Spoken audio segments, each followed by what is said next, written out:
Hi everybody. I wanted to talk about this assessment on tangents from last week. Again, most people did quite well on this, but there are a couple of things I wanted to point out. So in number one, the key observations are that tangents are perpendicular to radii at points of tangency.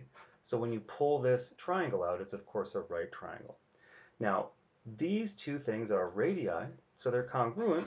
So this is 8 and this is 8. This is given to be 9. So this whole thing is 17, and this is an 8, 15, 17 triangle. So JT is 15. In number two, people had some really great approaches to this problem by constructing all kinds of stuff and proving triangles are congruent and then using those facts. Well, this is really just an exercise in the two tangents theorem.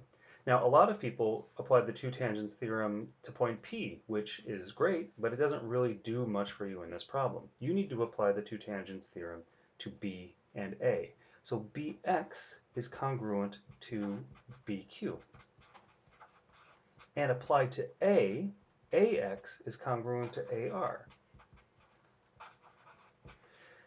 Now, AB then is really AR plus BQ, and so the perimeter of ABC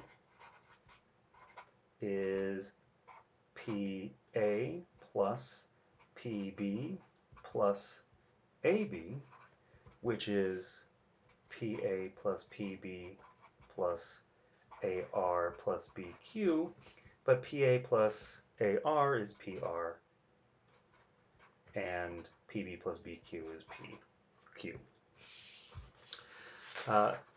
There were some really great solutions to the bonus as well.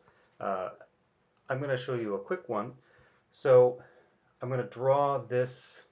This is an isosceles triangle, so I'm going to draw the altitude to the base as we so often do. And we can compute all these distances. This is 4, this is 12, and this is going to be, using the Pythagorean theorem, the square root of 12 squared minus 4 squared, which is the square root of 128, which is 8 root 2.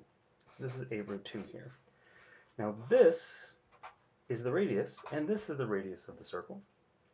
And these two triangles, triangle APO